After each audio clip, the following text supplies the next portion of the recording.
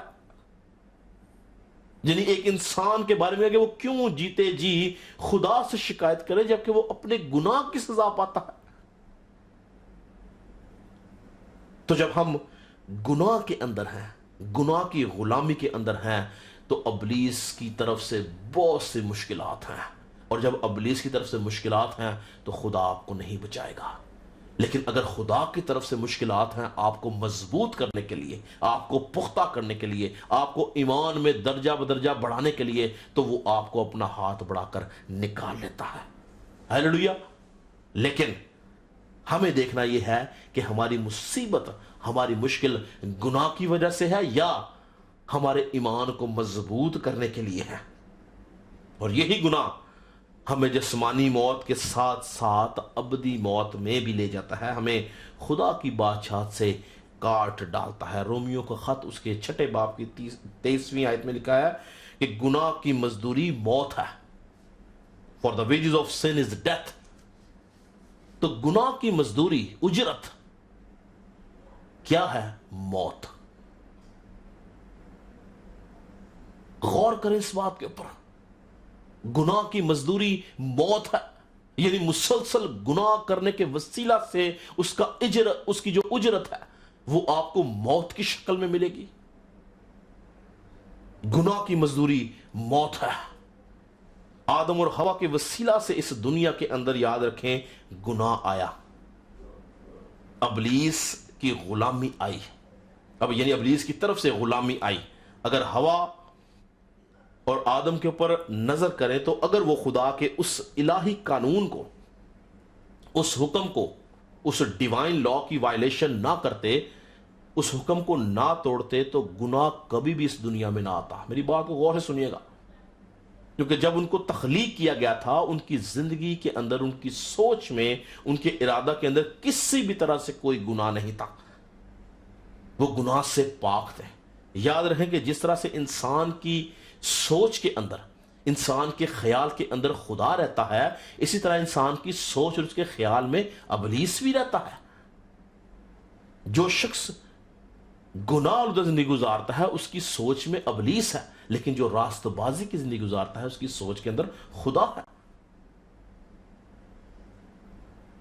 گناہ جو ہے وہ ایک وائرس کی طرح آپ کے بدن کے اندر داخل ہو جاتا ہے، اور یہ وائرس کہاں پہ داخل ہوتا ہے؟ ہمارے ذہن کے اندر۔ یہ ہمارے ذہن میں داخل ہو کے ہمارے پورے بدن کو کنٹرول کرتا ہے۔ میں آپ کو موجودہ حالات کے وائرس سے ہی اس بات کو سمجھانا چاہتا ہوں۔ کرونا وائرس جو ہے، اگر آپ اس کے اوپر غور کریں تو پوری دنیا کے اندر اس سے بچنے کی تدابیر کے بارے میں کیا تدابیریں زیادہ بتائی جاتی ہیں؟ سب سے پہلی بات کیا بولتے ہیں کہ آپ دو آدمی جو ہیں وہ آپس میں 1 سے 2 میٹر کا فاصلہ رکھیں، یعنی کلوز کانٹیکٹ جو ہے وہ نہیں کرنا، ورنہ یہ وائرس جو ہے وہ آپ کو ہو جائے گا۔ ایسے ہی ہے۔ دوسری خاص بات کیا بتائی جاتی ہے کہ یہ وائرس اس شخص پہ حملہ آور ہوتا ہے جس کی امیونٹی کم ہے، جس کی قوت مدافعت جو ہے وہ کم ہے، اس کے اوپر یہ حملہ آور ہوتا ہے۔ اسی طرح یہ نا، تو یاد رکھیں کہ گناہ کا وائرس بھی کلوز کانٹیکٹ کرنے سے پھیلتا ہے۔ جب کبھی آپ ابلیس سے کلوز کانٹیکٹ کرتے ہیں، اس کے قریب جاتے ہیں، تو آپ کے اوپر گناہ کے وائرس کا حملہ ہوتا ہے۔ اور اگر آپ کی روحانی قوت مدافعت کم ہے تو یہ گناہ کا وائرس آپ پہ حملہ کر کے آپ کے جسم کے اوپر قبضہ کر لیتا ہے۔ ہوا اس وقت گناہ آلودہ ہوئی جب اس نے ابلیس کے ساتھ کلوز کانٹیکٹ کیا۔ یاد رکھیں کہ ابلیس جو تھا وہ ہوا سے پہلے اس دنیا میں موجود تھا، وہ ہوا کے بعد نہیں تھا، وہ ہوا سے پہلے اس دنیا میں موجود تھا۔ اور ابلیس اس سے پہلے کہ انسان کو دنیا کو بنایا تھا وہ تو تھا، مگر جیسے ہی، اور میں سمجھتا ہوں کہ جب ہوا کو اور آدم کو بنا دیا گیا اس وقت بھی ابلیس شاید ان کے پاس منڈلاتا ہوگا، مگر ابلیس کا ان پہ کوئی اختیار نہیں تھا، کسی طرح سے اس کے اوپر کوئی قبضہ نہیں کر سکتا تھا۔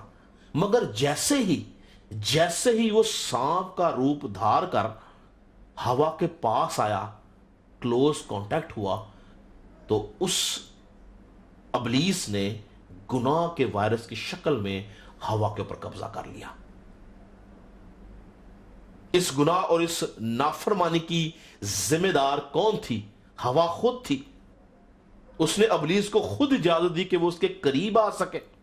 ہونا تو یہ چاہیے تھا کہ جب ابلیس، میری بات کو غور سے سنیے گا، ہونا یہ چاہیے تھا کہ جب ابلیس ہوا کو بہکا رہا تھا، ہوا کو ورگلا رہا تھا، تو ہوا یہ سوچتی، یہ جانتی، یہ سمجھتی کہ یہ کون سی قوت ہے جو مجھے مالک دو جہان کے خلاف کر رہی ہے، یہ کون سی روح ہے، یہ کون سی قوت ہے جو مجھے خدا کے حکم کے خلاف لے کے جا رہی ہے۔ مگر اس نے اس روح کو، اس قوت کو، اس کے منصوبے کو سمجھنے کی کوشش نہیں کی، بلکہ وہ اس کے قریب جاتی جا رہی ہے، اس کی بات کو سن رہی ہے، اس سے مکالمے کر رہی ہے، اس سے بات چیت کر رہی ہے، اس کی باتوں کے اوپر عمل کر رہی ہے۔ اور کیا ہوتا ہے کہ اس نے کسی بھی طرح سے اس کی کسی ایک بات کو بھی کنڈیمٹ نہیں کیا کہ تو غلط ہے، بلکہ وہ اس کی باتوں کے وسیلہ سے اس کے قریب جاتی گئی، اور ایک وقت آیا کہ وہ اس کی باتوں کے اندر گر گئی اور اس نے اس کے اوپر قبضہ کر لیا۔ وہ اس روح کو پہچان ہی نہیں سکی، وہ ابلیس کو سمجھ نہیں سکی۔ کلوز کانٹیکٹ کیا اور وائرس کا حملہ ہوا اور وہ گناہ میں گر گئی۔ پہلا یوحنا اس کے 4 باب کی پہلی آیت میں لکھا ہے، آئے عزیزو، ہر ایک روح کا یقین نہ کرو، بلکہ روحوں کو آزماؤ کہ وہ خدا کی طرف سے ہیں یا نہیں۔ ہماری زندگی میں بہت دفعہ ایسا ہوتا ہے کہ ہم ہر روح کا یقین کر لیتے ہیں، ہم ہر بات کو خدا کی بات سمجھتے ہیں، ہم ہر کام کو خدا کا کام سمجھتے ہیں۔ یوحنا کہتا ہے کہ ہر روح کا یقین نہ کرو، بلکہ روحوں کو آزماؤ کہ خدا کی طرف سے ہے یا نہیں۔ یہاں پر ہوا کو اس روح کو آزمانا چاہیے تھا کہ یہ کون سی روح ہے، کون سی قوت ہے جو مجھے خدا کے خلاف لے کے جا رہی ہے، مگر اس نے ایسا نہیں کیا۔ وہ اس کی باتیں سن رہی ہے، اور اس کی باتیں سنتے سنتے ابلیس نے اس کے اوپر حملہ کیا اور اس کو گناہ میں گرا دیا۔ ہوا نے سانپ کو اجازت دی کہ وہ اس کے ساتھ یہ بات چیت کرے، اور نتیجہ کیا ہوا کہ وہ گناہ کی غلام بن گئی، ابلیس کی غلام بن گئی۔ اور صرف وہ نہیں بلکہ اس کی اس عمل کے وسیلہ سے، چونکہ جب ہوا کے ساتھ بات چیت ہو رہی تھی، ہوا کی روحانی قوت مدافعت کم تھی، اور جب ابلیس نے اس کے اوپر قبضہ کیا، اس قبضے نے آدم پہ بھی قبضہ کیا، اس قبضے نے پوری نسل انسانی پر آج تک وہ قبضہ کیے ہوئے ہے، صرف ایک غفلت کی وجہ سے کہ وہ اس روح کو نہ پہچان سکی۔ ہوا اپنی خواہش کے اندر، اپنی خواہش کو پورا کرنے کے لیے اس نے گناہ کو جنم دے دیا، اور خدا کی طرف سے اس زندگی سے کاٹ ڈالی گئی۔ یاد رکھیں کہ گناہ سے انسان کو کسی قسم کا کوئی فائدہ نہیں ہوتا۔ مجھے آپ بتائیں کہ کون سا ایسا گناہ ہے، سوچیں اپنے ذہن میں 2 منٹ کے لیے، 2 منٹ کے لیے سوچیں کہ کون سا ایسا گناہ ہے جو آپ کر رہے ہیں اور آپ بولیں کہ مجھے اس گناہ سے یہ فائدہ، میرے جسم کو یہ فائدہ، میری روح کو یہ فائدہ۔ کسی ایک گناہ سے، کسی ایک نافرمانی سے آپ کی زندگی، یعنی روحانی جسمانی دونوں زندگیوں میں آپ کو کوئی فائدہ نہیں ہے۔ کیا شراب پینے سے آپ کو فائدہ ہے سوائے اپنے گردے خراب کرنے کے؟ کیا سگریٹ پینے سے آپ کو فائدہ ہے سوائے اپنے پھیپڑے خراب کرنے کے؟ کیا زناکاری کرنے سے آپ کو کوئی فائدہ ہے؟ کیا ناچ رنگ دیکھنے سے آپ کو کوئی فائدہ ہے؟ کیا حسد کرنے سے آپ کو فائدہ ہے؟ کیا نشہ بازی سے آپ کو فائدہ ہے؟ کیا بت پرستی سے، جادوگری سے، لالچ سے، ناپاکی سے، شہوت پرستی سے، بری عادتوں سے، جھگڑوں سے، تفرقوں سے، جدائیوں سے، بدعتوں سے، نشہ بازی سے آپ کی زندگی میں کوئی فائدہ ہے یا نہیں؟ سوچ کے دیکھیں۔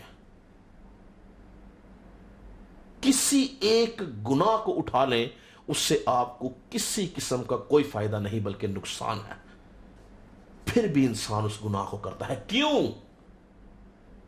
میرا سوال ہے کیوں؟ کیونکہ انسان اس گناہ کا غلام ہے، اور وہ گناہ جبرن، کیا لکھا، ہم نے کیا پڑھا زبور 123 کے اندر، جس طرح غلاموں کی آنکھیں اپنے آقا کے ہاتھوں کی طرف رہتی ہیں، ایک شخص جس کے اوپر گناہ کا قبضہ ہے، ابلیس کا قبضہ ہے، اس کی آنکھیں اپنے آقا یعنی ابلیس کے ہاتھوں کی طرف رہتی ہیں۔ وہ جبرن اس سے گناہ کراتا ہے، وہ جبرن اس سے شراب پلواتا ہے، وہ جبرن اس سے سگریٹ پلاتا ہے، وہ جبرن اس سے زناکاری کرواتا ہے، وہ جبرن اس سے حسد کرواتا ہے، وہ جبرن اس سے جھگڑے کرواتا ہے۔ کیوں؟ کہ انسان اس کا غلام ہے، انسان گناہ کا غلام ہے، کسی طرح سے اس کو کسی قسم کا کوئی فائدہ حاصل نہیں ہوتا، پھر بھی انسان گناہ کرتا ہے۔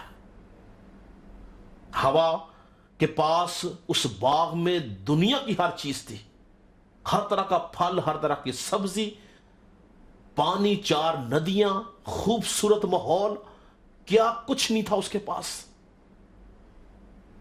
مگر اس نے اس چیز کا لالچ کیا جس سے اس کو فائدہ نہیں بلکہ نقصان تھا۔ اس پھل کو کھانے کا اس کو کوئی فائدہ نہیں تھا، وہ جانتی تھی، خدا نے بولا تھا کہ جس روز تو نے کھایا تو مرا۔ اس نے وہ سارے فائدے، ساری اچھی چیزیں، سارے پھل، ساری سبزیاں، خدا کی حضوری چھوڑ کر وہ کام کیا جس سے اس کو کچھ فائدہ نہیں تھا، اور وہ غلامی میں چلی گئی۔ آج کا انسان بھی اسی طرح سے ہے، جس کام سے، جس گناہ سے اس کو کوئی فائدہ نہیں، وہ اس گناہ کو کر کے خدا کو چھوڑ دیتا ہے۔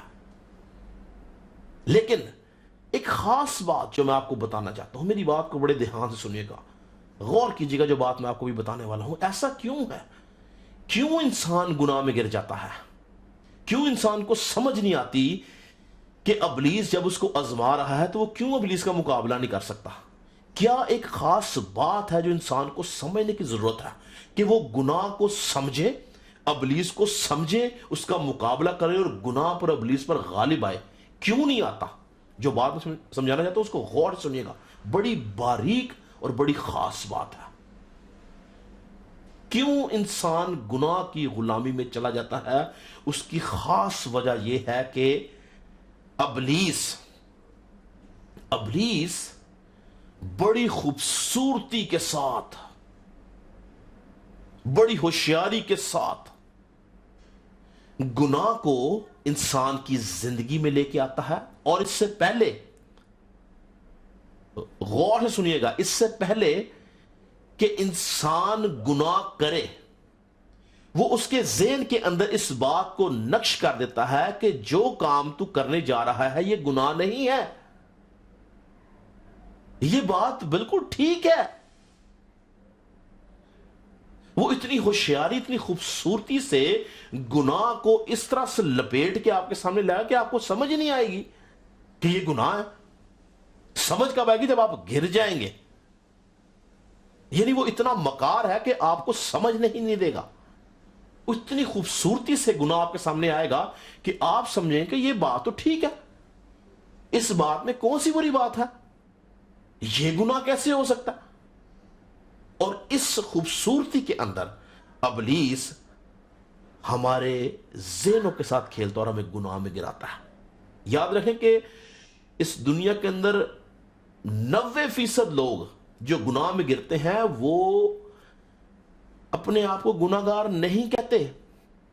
ابلیس ان کے ذہنوں کے اندر اس بات کو نقش کر دیتا ہے کہ تم گناہ نہیں کر رہے ہو، یہ بات بالکل ٹھیک ہے جو تم کر رہے ہو، یہ گناہ نہیں ہے۔ میں آپ کو بائبل میں سے بھی ثابت کروں گا اور کچھ موجودہ حالات، موجودہ دنیا کی چیزوں سے بھی ثابت کروں گا کہ انسان اس بات کو مانتا ہی نہیں کہ وہ گناہ کر رہا ہے۔ ابلیس نے اس کے ذہن پہ ایسا قبضہ کیا ہوا ہے کہ وہ سمجھتا کہ یہ کام ٹھیک ہے، میں گناہ نہیں کر رہا ہوں، کون کہتا کہ میں گناہ گار ہوں؟ لیکن اصل میں وہ خدا کے کلام کے خلاف کام کر رہا ہوتا ہے، اصل میں وہ خدا کے خلاف کھڑا ہوتا ہے۔ اصل میں ابلیس اس کے ذہن کو معاف کر دیتا ہے اور اس کو خدا کے خلاف لے جاتا ہے، مگر انسان اس بات کو نہیں سمجھ پاتا۔ ساؤل جو کہ قوم بنی اسرائیل کا سب سے پہلا بادشاہ تھا، خدا نے اس کو ایک حکم دیا۔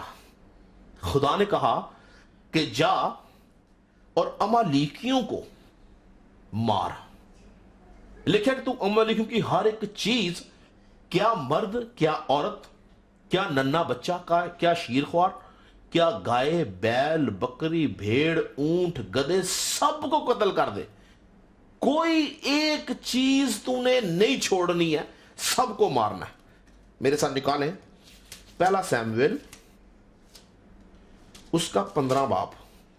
بڑے دھیان سے سنیے گا، میں سمجھا کے رہا ہوں کہ 90% لوگ جب زندگی میں گناہ کرتے ہیں وہ کیوں گناہ کی غلامی میں رہتے ہیں؟ کہ ان کے نزدیک جو وہ کام کریں وہ گناہ ہے ہی نہیں ہے۔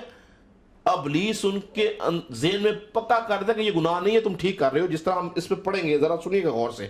یہ شخص ساؤل جس کو خدا کی طرف سے مسح کیا کہ بادشاہ ہے، اس شخص کے اوپر ابلیس نے کیسا قبضہ کیا اور اس کو کس طرح سے اس نے اس کے ذہن میں ڈالا کہ جو کچھ تو کر رہا ہے وہ ٹھیک کر رہا ہے۔ پڑھیں گے ہم پہلا سیمویل 15 باب اس کی پہلی آیت میں لکھا ہے، اور سیمویل نے ساؤل سے کہا کہ خداوند نے مجھے بھیجا ہے کہ میں تجھے مسح کروں تاکہ تو اس کی قوم اسرائیل کا بادشاہ ہو، سو اب تو خداوند کی بات سن۔ رب الفاظ یوں فرماتا ہے کہ مجھے اس کا خیال ہے کہ امالیک نے اسرائیل سے کیا کیا، اور جب یہ مصر سے نکل آئے تو وہ راہ میں ان کا مخالف ہو کر آیا، سو اب تو جا۔ خدا ساؤل کو کہہ رہا ہے کہ سو اب تو جا، امالیک کو مار اور جو کچھ ان کا ہے سب کو بالکل نابود کر دے، اور ان پر رحم مت کر، بلکہ مرد اور عورت، ننھے بچے اور شیرخوار، گائے، بیل اور بھیڑ، بکریاں، اونٹ اور گدھے، سب کو قتل کر ڈال۔ تو یہاں پہ خدا خاص ڈسکرپشن کیا دے رہا ہے؟ مرد، عورت، ننھے بچے، شیرخوار۔ سوچے کہ شیرخوار جس کو پتہ ہی کچھ نہیں ہے، گائے جانور ہے، بیل جانور ہے، بھیڑ جانور ہے، بکری، اونٹ، گدھے، سب کو قتل کر دے۔ کیا لکھا کہ سب کو نابود کر ڈال، نیست و نابود کر دے۔